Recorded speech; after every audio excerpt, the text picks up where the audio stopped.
Patuloy na nagbibigay serbisyo, pag-asa at saya.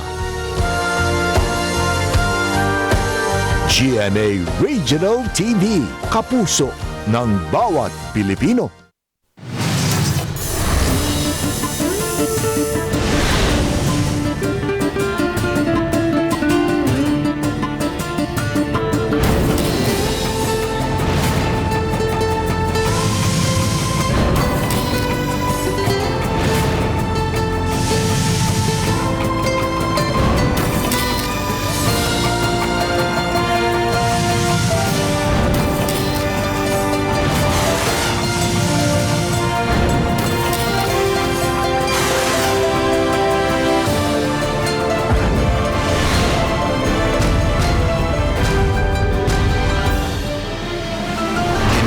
GMA Regional TV, Balitang Bisdak.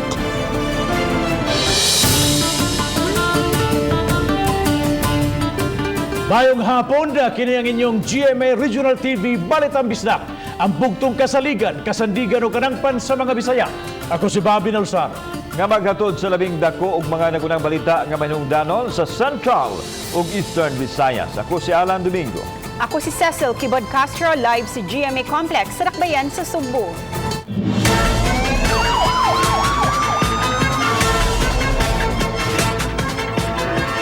Traffic enforcer sa Lapu-Lapu City nga nakuhaan og hulagway sa usa ka netizen human kini nagpa-backride sa kaubang enforcer nga wide barrier mitikit sa iyang kaugalingon. Nibayad usab og multa ang maong enforcer human malapas ang lagda sa kagamahanan sa Lapu-Lapu City. Gawa sa barrier, giklaro sa IATF nga asawa o kapuyo lang ang gitugutang maka-backride sa mga dapit nga gipaubo sa GCQ ug MGCQ. Ang dugang detalye sa report ni Luan Mayrondina. Ani og mga negatibong reaksyon kining post sa usa ka netizen nga nagpakita og hulagway sa duha ka mga traffic enforcers nga nag-backride.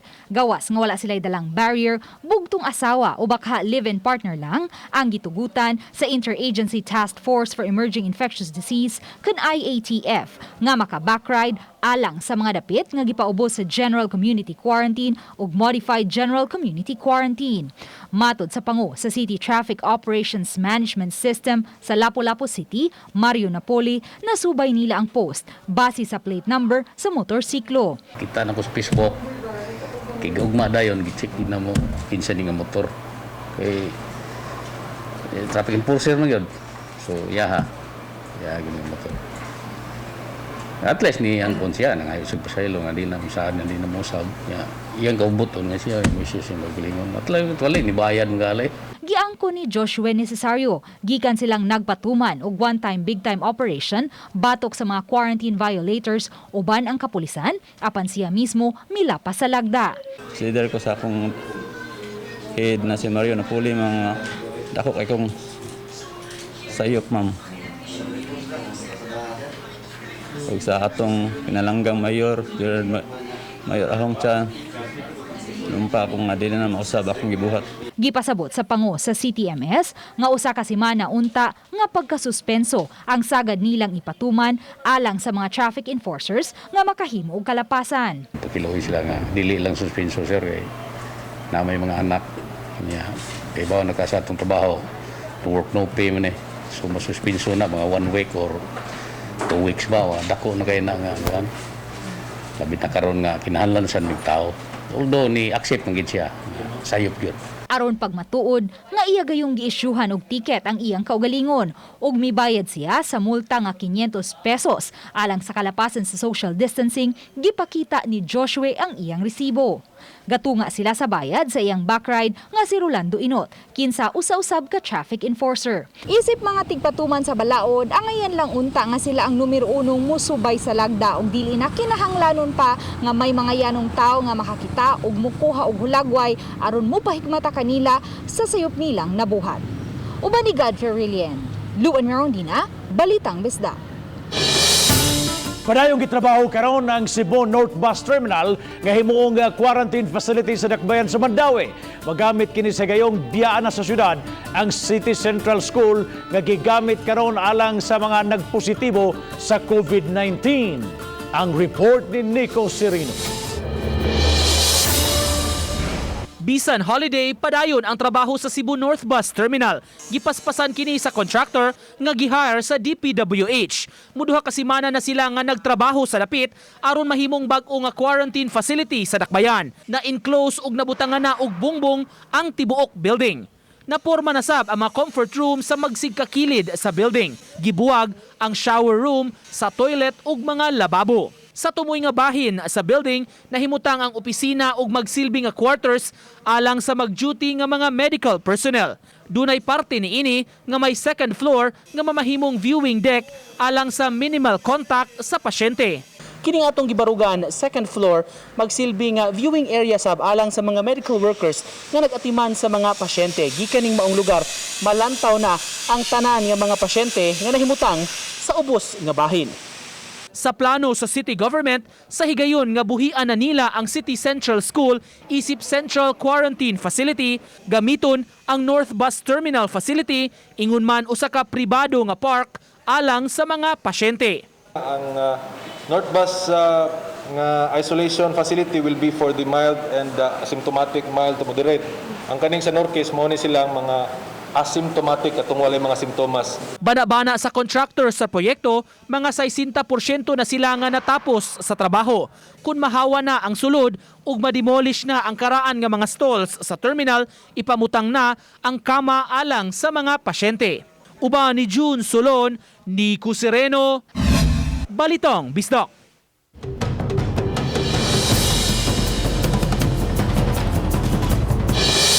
Gikan sa kapin usa ka gatos ka mga active cases sa COVID-19 sa Dakbayan sa Talisay karon 91 na lang samtang limitado na ang mga school buildings nga magamit sa Dakbayan isip quarantine facility.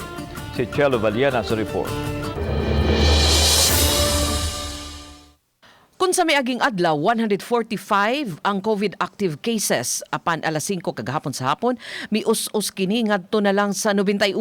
Subay ni ini misaka ngadto sa 620 ang total recoveries. Sukad gahapon itandi sa 565 sa miaging adlaw. Nagpabiling 790 ang total confirmed cases ug walay natala nga dugang mga kaso sukad ni atong Martes. Apan bisan pa niini gitataw ni Mayor Samsam Gulyas nga padayon silang mangandam human sa General Community Quarantine sa Agosto 15. Lakip sa gipangandaman sa Dakbayan ang paggamit sa Department of Education sa mga school buildings sugod sa Agosto 24. Atong ipanindot while renting an isolation center para ang DepEd, once kwao nila, ready na mi. Gipahibaw ni Giovanni Almendras, Project Development Officer 2 sa DepEd Talisay City Disaster, ang suwat hangyo sa City Hall at tuan na sa ilang regional nga buhatan. Midugang si Almendras ang mga classrooms sa elementarya sa City Central School mo gihimong quarantine facility alang sa mga persons under monitoring nga adunay close contact sa mga COVID-19 positive. Adunay mga classroom usab sa high school sa poblasyon nga gigamit kagahapon sa mga PUM. Kuralon unya sa DepEd ang mga school building nga gihimong quarantine facility kung magsugod na ang klase. Ang PUM na itong karon kini nga lang quarantine facility is nasa 62 among final nga update na sa dumlog pod murag na ay 12 dito or 14 ka buok. Uban ni Renanti Quiñones, Chelo Valiana, Balitang Bisdak. Usa sa vulnerable sector niining panahon sa pandemic ang mga tiguwang nga kinahanglang protektahan gikan sa kagaw. Apan ani ay senior citizen nga nagpuyo daplin sa karsada nga nanawagan sa pagmahal sa iyang mga anak. Ania ang report. Doa-doa ko ninyong toro diri. Diya ko iskina loriga. Mitrat buhi pa. Doa ko ninyong diri. Masakiton ba ako? Mao kini mensahe sa 60 anyos nga si Fisisimo Ornupia sa iyang gikamingawang mga anak. Taon-taon na silang wa makita sa iyang pamilya ilabi na nining panahona nga di siya makauli sa ilang Pinoy-anan tungod usab sa iyang panginaron. Sa sidewalk lang siya matulog samtang nanikay-sikay isip tigbaligya og newspaper apan ni hinay-hinay siya karon kay mahadlok madakpan. Giklaro hinuon ni Ornupia nga siya ang gustong manginabuhi bisan og tiguang na siya kay dili siya gustong magsalig sa iyang mga anak. Gitug-an ni Ornupia nga engineer o pulis ang iyang mga anak. Nga andam gyud unta nga moatiman kaniya apan siya ang nihukom sa iyang kapalaran. Apan nining panahon sa krisis karon, nangandoy ang amahan nga makita og balik ang iyang mga anak. Apo og asawa, ilabi na nga naa kuno siya gipamati sa lawas. Pamatay ka lo sa Ginoo. Pirahanan mo tayo, wala ko po pira, kay hardlock ko ng opera. Pero dato man imong mga anak, ha? Engineer police. Sa pamahayag ni Ornupia, taga Barangay Luok, Dakbayan sa Mandawi siya, nagpuyo. Kauban si Marlon Milgaso, ako si Alan Domingo. Balitang Bisdak. Sa paghandom sa ika-451 nga founding anniversary sa lalawigan sa Sugbo karong adlaw, gipahibaw ni Governor Gwen Garcia nga mohatag ang Kapitolyo og tag 2.5 million pesos sa 53 ka mga mayor sa probinsya agig tabang sa pagbangon gikan sa kadaot nga da sa coronavirus disease. Si Faye Marie Dumawok adunay live report. Fem.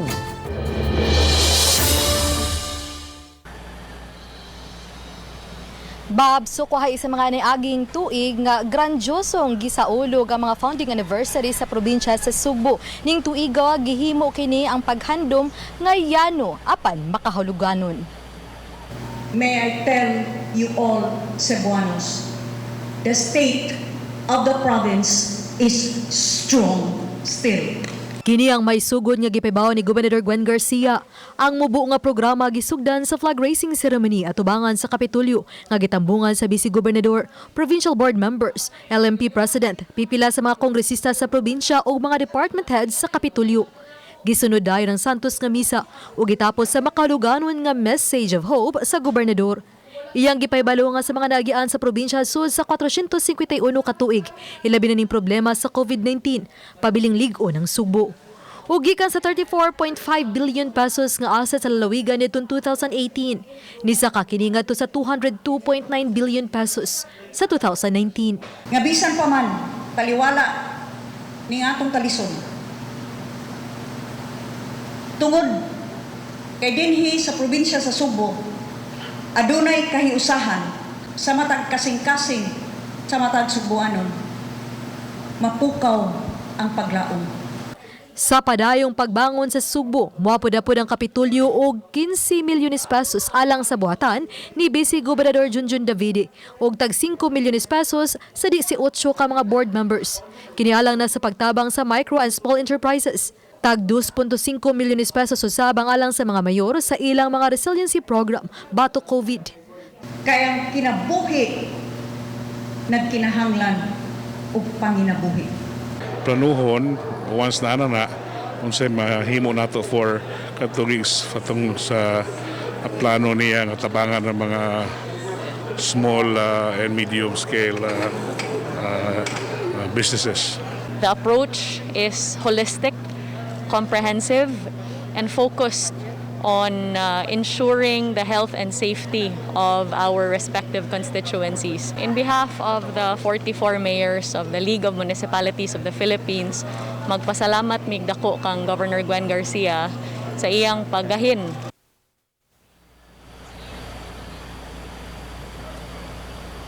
Bob, bisan pa man sa pandemic, matod usab ni Garcia nga nagpadayon usab ang infrastructure projects diha sa probinsya sa Sugbo. Kinisama na lang sa 250 kilometers nga road concreting, lakip na usab ang barangay road ug mga water projects. Bob? Thank you so much, Faye Marie Dumabok, sa imong live report.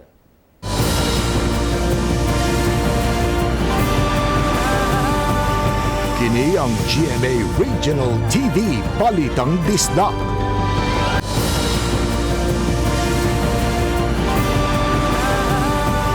Kini ang GMA Regional TV Balitang Bisdak.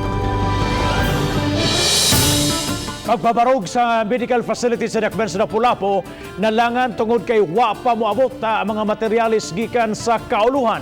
Si Luan Mirondina sa report. dili karong adlaw sa tibok lalawigan sa Sugbo apan wala mohunong sa ilang trabaho kining mga construction workers nga gitahasan sa pagpabarog sa prefab medical facility at bangsa Hoops Dome sa Dakbayan sa Lapu-Lapu. Niadtong katapusang simana unta sa Hulyo, gikatakdang mahuman na ang naasong medical facility apan tungod kay nalangan ang shipment sa mga materyales tungod sa higpit nga quarantine status sa kauluhan ug sa Dakbayan sa Sugbo, hinungdan nga na-extend kini og pipila ka simana. So most likely ma-extend ka around until half of this month. Matod ni Engineer June de la Cruz sa DPWH-7, 60% nang nahuman ang facility. Unang mahuman ang off-site dormitory alang sa mga medical workers ug mosunod ang medical facility sa mga COVID patients. Kini dinhi sa akong tuo mo kini ang magsilbi unyang quarters alang sa mga medical frontliners. Aduna kini 16 ka mga kwarto nga may kaugalingong mga CR ug air condition. Samtang dinhi sa akong wala mao unya ang magsilbing medical facility alang sa mga mild symptomatic patients. Aduna kini 24 ka mga lawa. Mo kantidad sa 27,999,000 ang duha ka mga units sa off-site dormitory alang sa mga medical personnel, samtang 25,999,000 ang duha ka units sa isolation facility alang sa mga COVID patients. Uban ni Godfrey Rilien, Luan Merondina, Balitang Bisdak.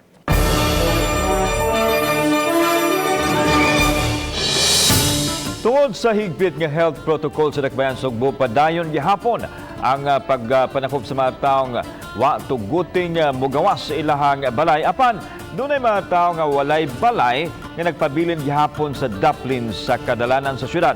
Saksihan nato ang ilang kahimtang. Pinaagi ni ako ang RTV Presents. Sa daan Hakusalem, habig sa downtown area ning Dakbayan, mao kini ang among naabdan. Nangatulog nga mga tao sa sidewalk. Dunay naghapin og karton na usay sa simento lang naghigda. Usa kanila si Ricky Ramos nga na-stranded kuno sa Dakbayan ug matud niya lumad siyang taga-Basilan.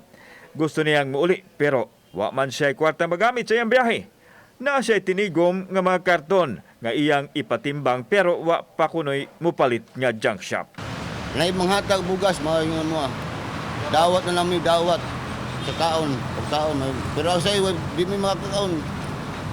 Ngayon namin lang sa mga limos. Ang ginabuhi naman sir.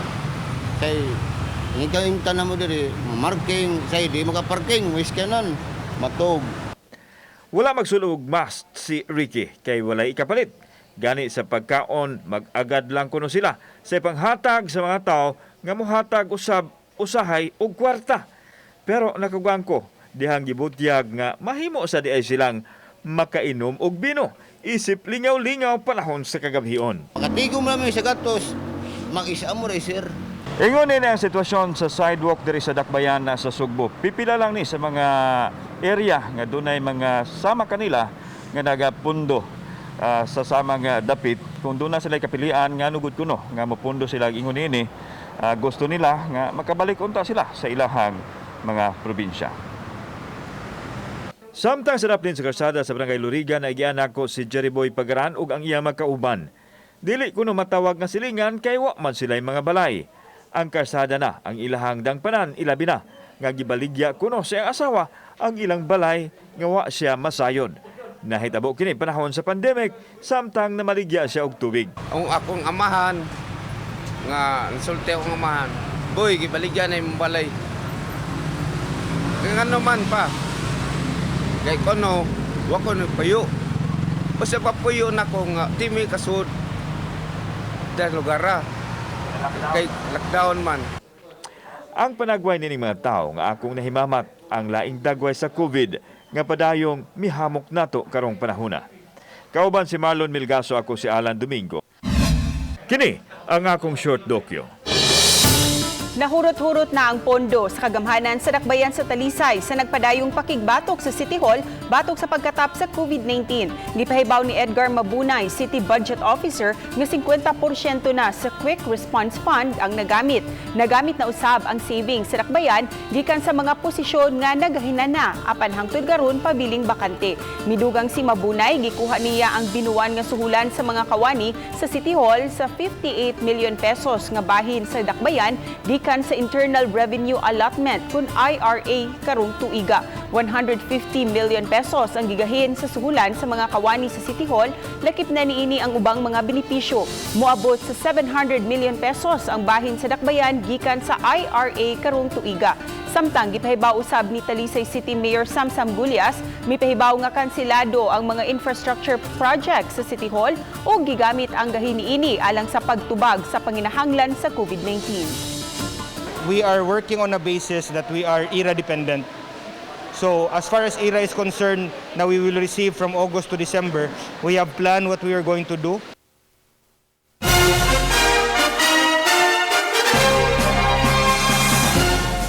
Ning panahon sa pandemya, gumikan sa kalisod sa kinabuhi, migawas gyud ang pagka-madiskartihon sa mga Sugbuanon.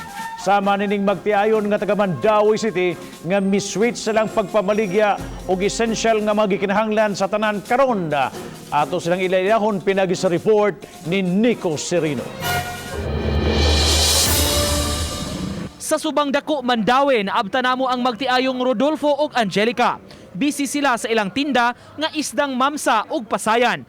Adlaw-adlaw silang musuroy sa ilang mga suki sa pipila ka mga subdivision aron mahatdan og isda, sakay sa bisikleta nga dunay sidecar ug lain pa nga bike nga bunga sab matud pa sa kakugi. Kaniadto, matag adlaw sila nga nag-abang og bike ug sidecar ingon man timbangan, apan karon nakapalit na gyud sila og ilang kaugalingon. Dili naman to siya halin tungod sa pandemic. Mo ari na sa kuan isda mga inaani seafood halin man. Kung kanira yung murag basics ba, mo'y halin nun, mura sa damang gibaligya. Sawa pa mo igo ang COVID, ukay-ukay og RTW ang ilang gibaligya ug isuroy sa mga suki. Apan nihinay ang negosyo kay di man kini essential o kinahanglan. Maong nakadesisyon sila, seafoods ang ibaligya. Primero ging paninda gid manok. Mga pila ka adlaw nitisting kog isda nya mas okay mang isda mas kusog man ang palit. Kaya nguban isda man gay para mapankuan ba ikuha sa gulay. Kun kusog nga adlaw, mahalinan sila og mga sobra 20 ka kilo. Nahagit man gumikan sa epekto sa COVID, apan alang kanila, ang importante padayon lang gyud nga maningkamot. Labi na nga musugod na sab pag-eskwela ang ilang mga anak karong buwana. Kung magsaligta sa atong panggobyerno, daghan ra ba kayo sa dili mato tatanan ba? Ana naningkamot sa ko nga mamaninda para pod na ikos pamilya. Uban ni June Solon, Nico Sereno, Balitang Bisdak.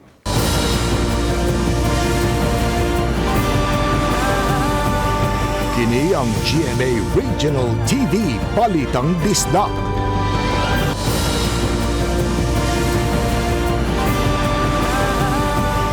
Kini ang GMA Regional TV Balitang Bisdak. Bugapin na sa 11 milyones ang natala nga naayo gikan sa kapin sa 18 milyones sa COVID-19 cases sa tibuok kalibutan. Kapin sa 66,000 na usab ang naayo sa kapin sa 100,000 ka mga nataptan din sa Pilipinas. Si Faye Maridumabo ka sa report. Niabot na kaganihang udto og 18.8 million ang COVID case worldwide. Apan, 11.3 million na sab sa maong kaso ang nangaayo na. Dinhi sa Pilipinas, alas 4 kagahapon sa hapon nga data sa DOH, kapin sa 66,000 ang natalang recoveries, gikan sa 115,980 COVID case sa tibuokan nasud. Sa tunga-tungang Kabisayan, na doon nakitay 16,876 COVID cases. Base sa alas 5 kagahapon sa hapon nga data, apan ang maayong balita, kay 10,451 kanila naka-recover na. Aduna hinoy natala nga 981 death. Ang lalawigan sa Sugbo mabot mana sa kapin 3,000 ang kaso, apan gipabaw usab nga 1,080 na lang niini ang aktibo. Sa Negros Oriental, 45 gikan sa 109 nga kaso na lang ang giatiman. 42 usab na lang sa 102 nga COVID case sa Bohol ang wa pa naayo. Sa Dakbayan sa Sugbo, 2,622 na lang ang aktibo, gikan sa kapin 9,000 nga COVID case. 956 active case na lang usab sa Mandawi City, gikan sa Kritibukan nga 2,030 nga kaso. Og 760 active case sa Lapu-Lapu City sa total case niini nga 1,915. Sa Eastern Visayas, nitala man og 1,083 COVID cases. Apan gipahibaw sa DOH nga 743 kanila ang naka-recover na. Hinungdan nga 337 na lang ang aktibo. Ako si Family Dumabok. Balitang Bisdak. Napunan og tulo ka bag-ong kaso sa coronavirus disease 2019 ang lalawigan sa Bohol. Ang mga nasakit gilangkuban sa usa ka LSI gikan sa lungsod sa Sagbayan ug duha gikan sa lungsod sa San Miguel gumikan sa local transmission.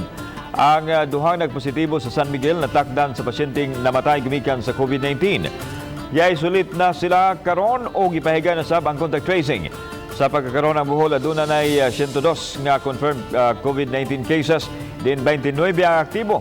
Sa 69 ang naka-recover ug 4 ang namatay. Kanunay gipahinumdom o gipahinumduman ang mga residente nga magsulob og face mask o mag-physical distancing kung anaa sa mga pampublikong lugar. Sa labing unang higayon, nagamit na ang hardin sa Plaza Talisay sa City Hall, diin kabahin niini gidayan-dayanan aron mamahimong nindot nga dapit alang sa lalaki ug babay nga magpabugko sa sag sa kaminyoon. Sa labing unang higayon, hitabo ang Garden Wedding Wednesday sa Plaza Talisay. Unang gikasal sila si Miguel Fernando Sagon ug Rick Abigail Formis. Gisunod pagkasal sila si Ray Mark June Opeña ug Dexy May Cabuenas. Sa sentro sa Plaza Talisay, gibutang ang tent nga gidayan-dayanan og mga buwak. Tungod kay ubos pa man ang dakbayan sa community quarantine, limitado ang mitambong ug gikinahanglan usab nga magsulob og face mask ang mayor o ang iyang gikasal. Sa post ni Golias, iyang giawhag ang mga Talisaynon nga gustong mosinati og usa ka garden wedding nga bukas ang Plaza Sugbo alang niining maong katuyuan. Tungod sa gipatumang stay-at-home protocol, minus na ang mga krimen nga tala sa dakbayan sa Lapu-Lapu. Apan crisis manager, mibutyag nga may pipila ka mga insidente sa kawat. Si Luan Mirondina sa report.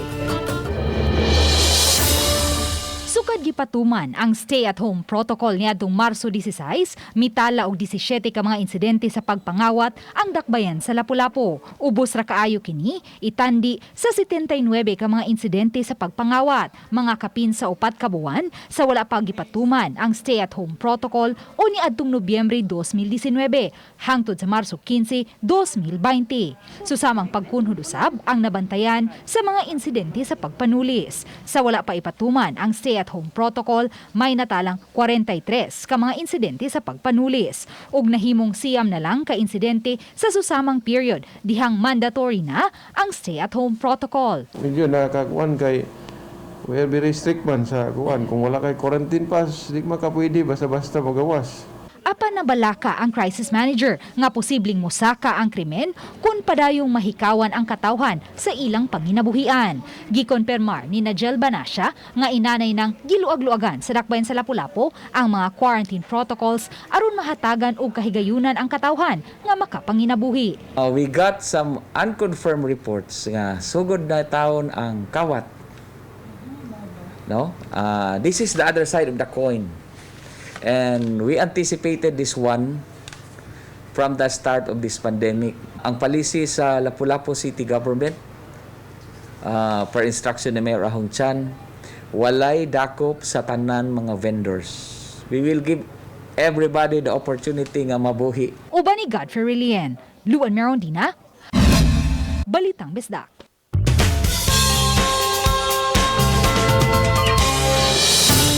Daghan ang nawadan og trabaho karong panahon sa pandemya, apil na ang mga beauty ug entertainment industry. Ang mga hair and makeup artists nangita og ubang panginabuhian human makansilar ang daghan nilang mga events. Apan dili babag ang pandemya alang sa pag-community volunteer sa mga hair and makeup artists sa Tagbilaran City, Bohol. Sila'y nagpintal sa social distancing markers sa mga lugar nga gidubukan sa daghang mga tao sa syudad. Anausab sila sa merkado ug mga mall aron pag-assist sa mga frontliners. Sila'y ga-check kung adunay home quarantine pass ang mga tao o gimonitor ang physical distancing. Bago man kini itandi sa ilang naandang gibuhat, apan nalipay raw sab sila nga nakatabang karong panahon sa pandemya. Because I want to help my fellow Tagbilaranon, Boholan, Bulanon, to promote and follow the protocols, the mandates of our government, so flatten the course. Daghang salamat sa mga kapuso nato. Apil na ang nasa gawas sa nasod nga nakisayon sa mga dagko o mga nagunang balita sa rehiyon. Ako si Alan Domingo. Ugi ka namong tanan dinhi sa Central ug Eastern Visayas. Ako si Cecil Kibod Castro. Ang inyong balita, ang among balita kay matag lokal nga balita mahinungdanon. Kini ang inyong GMA Regional TV Balitang Bisdak. Buong puso para sa Pilipino. Ako si Bobby Nolsaro. Maayong hapon mga kapuso.